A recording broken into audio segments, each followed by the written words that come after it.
আজ পহেলা বৈশাখ, কিন্তু বলো তো বিবাহিত আপুদের কাছে এই দিনটা কি সত্যি আর আগের মতো স্পেশাল লাগে, নাকি আমার মতো যেই লাউ সেই কদুই মনে হয়? বিয়ের আগে পহেলা বৈশাখ মানে ছিলই আলাদা একটা অনুভূতি। ভোর হতে মা ডেকে তুলতো, এই ওঠ ফজরে নামাজ পড়, আজ পড়লে সারা বছর নামাজ পড়তে পারবি। আসলে কি কথাটা সত্য ছিল? তখন মায়ের কথাটাই বিশ্বাস করতাম। ঘুম চোখে উঠতাম কিন্তু মনটা থাকতো খুশিতে ভরা, কারণ জানতাম আজকের দিনটা আলাদা। আগের দিন রাতে মা দুবেলার ভাত রান্না করে রাখতো, সকালে সেই ঠান্ডা ভাত দিয়ে পান্তা বানানো হতো। কি যে স্বাদ ছিল সেই পান্তা ভাতে, এখনো মনে পড়লে জিভে পানি চলে আসে। আর মাছ, ইলিশ তো আমাদের ঘরে সবসময় আসতো না, শুধু দেখতাম আব্বা যখন নতুন পাট হাটে বিক্রি করতো তখন খুশি হয়ে একটা ইলিশ মাছ কিনে। আসলে মধ্যবিত্ত পরিবারে তো আর সবসময় ইলিশ মাছ কেনা সামর্থ্য ছিল না, তাই আমাদেরও সেটা কিনতে পারতো না, শুধু ওই পাট বিক্রি করে ইলিশ মাছ কিনতো। কিন্তু পহেলা বৈশাখে তবু একটা ছোট মাছ ভেজে মা যেভাবে আমাদের খাওয়াতো, সেটাতেই ছিল পুরো দুনিয়ার সবচেয়ে বড় সুখ। মাঝে মাঝে তো সিলভার কাপ মাছও মা ভেজে দিয়ে বলতো, এটাই হলো গরিবের ইলিশ।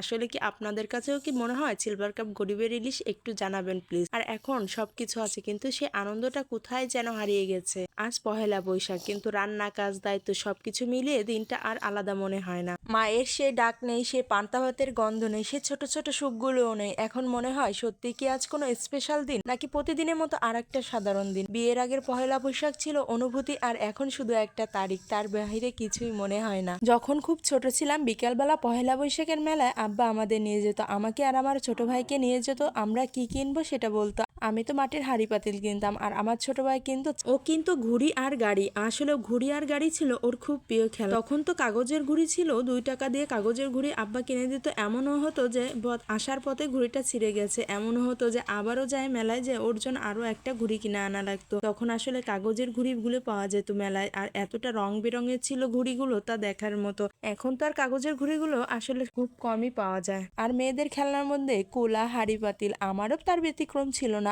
আমিও কুলা, হাঁড়ি পাতিল এগুলোই পছন্দ করতাম, আর আমার ছোট ভাই ওগুলো কিন্তু। যখন বড় হলাম তখন পয়লা বৈশাখের মেলায় আব্বা আর আমাকে নিত না, শুধু ভাইকে নিয়ে যেত। আর যাওয়ার সময় বলতো, তোর জন্য কি কিনে আনবো? আমি বলতাম, আব্বা আমাকে নিয়ে যাও। আব্বা বলতো, না তুমি এখন বড় হয়ে গেছো, মেলার মধ্যে যাওয়া যাবে না। তখন আব্বাকে বলতাম, এটা এটা নিয়ে এসো, তাই কিনে নিয়ে আসতো। আর সাথে মিষ্টি, খই, জিলাপি, কদমা, এগুলো তো ছিল পহেলা বৈশাখে জাতীয় খাবার। এই খাবারগুলো আনতো, আর এটাই আমরা সবাই মিলে খাইতাম। আর শুধু নিজেরাই খাইতাম না, প্রতিবেশীদেরকেও দিতাম, আবার প্রতিবেশীরাও আনলো আমাদেরকে দিত। দিন কত তাড়াতাড়ি পরিবর্তন হয়ে যায়। এখন আমার আব্বা ফোন করে, কাল পহেলা বৈশাখ, তুই ওদের নিয়ে চলে আয়। আমার মেয়ে দুটোকে নিয়ে আমার বাবার বাড়ি যেতে বলে, আর ওদের নিয়ে আব্বা মেলায় যাবে। আসলে সময়ের সাথে সবকিছু পরিবর্তন হয়ে যায়। আগে আব্বা আমাদের নিয়ে মেলায় যেত, এখন আমার মেয়ে দুটোকে নিয়ে মেলায় যেতে চায়। আসলে কি জানেন, নানা নানি, দাদা দাদির সাথে মেলায় যাওয়ার যে মজাটা আমরা ছোটবেলায় বুঝিনি, আমার মেয়ে দুটো এটা খুব ভালো করেই বুঝতে পারছে। ওর দাদার সঙ্গে, ওর নানার সঙ্গে ওরা অনেক সময় মেলায় যায়, ওয়াজে যায়। আমি কখনো বাধা দিই না, কারণ ছোটবেলা যদি এই আনন্দগুলো উপভোগ না করে বড়বেলায় কিভাবে উপভোগ করবে বলেন? তখন তো শুধু দায়িত্ব